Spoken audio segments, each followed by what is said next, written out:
নাকি? বললাম গাড়িটা ওদের সামনে মাঝখানে থামান। তো গাড়ি মাঝখানে থামাইছি, থামানোর পরে বলতেছে হায় হায় গাড়ি থামাইছেন কেন, জায়গা দেন। আমি গাড়ি থেকে নামছি, আমি বললাম যুবকেরা একটু একটু বন্ধ করেন রে ভাই, একটু বন্ধ করেন। তো বন্ধ করছে। বললাম রে ভাই আজকে ঈদের দিন, আমরা আনন্দ করতেছি আমাদের ঈদ, আরেক দেশে আমাদের ভাইদের উপর বোমা পড়ছে, আমরা মুসলমান তারাও মুসলমান, আমরা কত সুন্দর সেমাই চিনি খেজুর খাই ঈদ খেয়ে যাচ্ছি, আর তারা আজকে কত কষ্ট করে তারা খাবারও পাচ্ছে না, তারা হসপিটালও তারা শুইতে পারছে না, আছে নাকি নাই? এত কষ্টে তারা আছে রে ভাই। এই আনন্দ বিনোদন কি হালাল না হারাম? তো যুবকেরাই বলে কয় হুজুর হারাম। তো এই হারাম কাজ এই টাকা খরচ করে করতেছেন, এটা কি গুনাহ বেশি হবে না কম হবে? কয় হুজুর বেশি হবে। বললাম তাহলে দয়া করে সবাই নামেন। বড় বাজার, রামমোহন বাজার বড়রা এলাকায় বড় বাজার। তো নামছে, নামার পরে বললাম যে আপনারা একটু আমার সঙ্গে আসেন।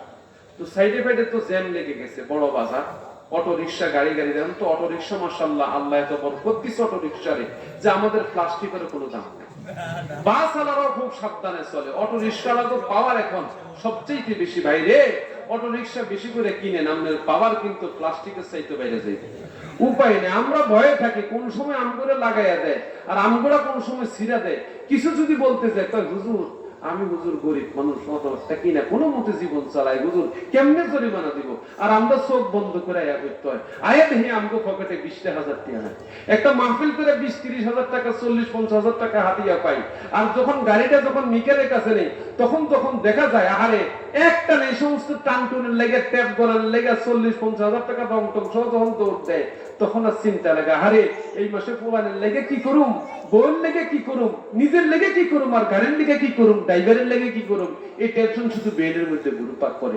এত দাম হচ্ছে অটো রিক্সা, তারপরও বদনাম করে না আল্লাহ রিজিক দে। আমিন কর, আমিন কর, রিজিক দে, কিন্তু একটু সঠিকভাবে চলা উচিত, ঠিক না? পথের মধ্যে মাঝখানে তারা খেয়ে যায়, মাঝখানে দাঁড়ায় যায়, এই নিয়ে যান, এই জানতে পারেন তো আপনি তো যাইতে পারেন, যান না, আমার ড্রাইভারের তো যান না, জায়গা তো আছে, জায়গা আছে, যান না। উনি মাঝখানে দাঁড়ায় গেছে।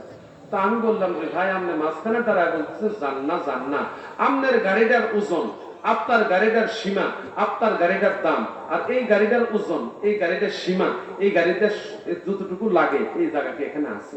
তো আপনি আইসা আসেন, আপনি একটু আইসা এটা একটু আপনি চালায় দেন, আপনি একটু চালান, তাই না? যায় আর কোনো কথা কয় এই সমস্যা আছে নাকি নাই? আল্লাহ আমাদের হেফাজত করুক, সকলে বলি আমিন, শুরু বলি আমিন। যুবকদেরকে নিয়ে এক দোকানে জিজ্ঞেস করলাম তুমি কি ছেড়ে দিব?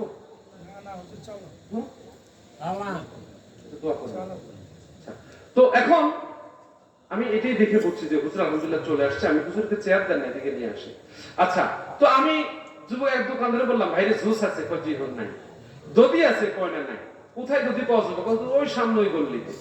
এই সকল যুবকের চলে গেছি দধির দোকানে, দধির দোকানে গেছে যে বললাম দধি ভাই দধি আছে? কয় জি হুজুর আছে। বললাম দেন, বের করে।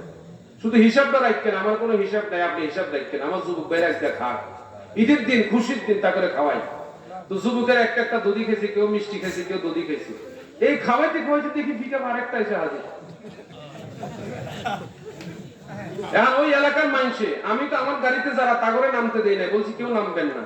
অনেকে এটা আবার এরকম আল্লাহ অহংকার মাফ করুক, এটা ভাবলো হ্যাঁ আমি আজকে গান বন্ধ করছি, এটা করছি, এটা করছি, ভিডিও আসবে, ফেসবুকে আসবে, হুজুরের ভাবসাব বাইরে যাইব, মানুষের প্রশংসা করবো, এমন হুজুর আমাদের মাঝে আছে। বড় মুসিবত। ঠিক আছে, এই যে আজকে ভিডিও করতেছে না, এটা আমার একদম নিষিদ্ধ ছিল, একদম নিষিদ্ধ। মারা মহিউদ্দিন ভাইয়ের সঙ্গে সম্পর্ক বহু আগের থেকে ওনার সাথে পরিচয় আর কি। বহুদিন বলতো হুজুর আমার বাড়িতে একটু আপনি আসতে হবে, আল্লাহ যদি রিজিক খুলে ওই দিন যাবো। আমি মনে করি বহু আগের পরিচয়, রিজিক খুলছে আল্লাহ, আজকে এই জন্য আগে আসতে পারি না, ঠিক কিনা? এটা কার হাতে? ওনারা আমার এই ভিডিও করতে বাধ্য করছে। এই যে মাওলানা শাহেদ সাহেব হুজুর ওয়াজ করে গেছে, ওনারা আমার ভিডিও করতে বাধ্য করছে। হুজুর মাহফিলে তো কিছু লোক আসে, যদি হয়তো ভিডিওটা হয় হয়তো দূরের মানুষও শুনবে, তারাও তো কথা শুনে আল্লাহ পথে দুই একজন আসতে পারে না? আল্লাহ তার মাফ করো। কালকে 2টা মাহফিল ছিল, আলহামদুলিল্লাহ আলহামদুলিল্লাহ 2টা মাহফিলে ইনশাআল্লাহ তাআলা 3 জন দাড়ি রাখার ওয়াদা করছে। দাড়ি ছিল না, দাড়ি রাখার ওয়াদা করছে। তখন আমাদের কাজে তো এটা, আমাদের আর অন্য কাজ কি? আমাদের কাজে তো আল্লাহর পথে মানুষকে ডাকা। সময় তো পাই না। আজকে দুপুরে প্রোগ্রাম ছিল, শেষ করে এসে বাড়িতে আসরের নামাজটা প্রথম টাইমে পড়ে ঘুমাইছি। এরপরে উঠে মাগরিব নামাজ পড়ছি, আবার দেখি শরীরটা চলে না, মাথাটা কেমন হ্যাং হয়ে রয়েছে। ঈদের রাইতেও বাড়িতে আসছি 2টা বাজে। আমার মেয়ে রাগ করে, আব্বু আর আসার দরকার কি, একবারে গাড়িতে থাও না। তো আসার সময় মেয়েরে বুঝাই টুজাই দিয়ে আসছি, মা দোয়া করো, আল্লাহ করে বানাইছে এর লেগা, তুমি করে আল্লাহ পাঠাইছে এই করে, কি করবা, আল্লাহ তুমি করে কবুল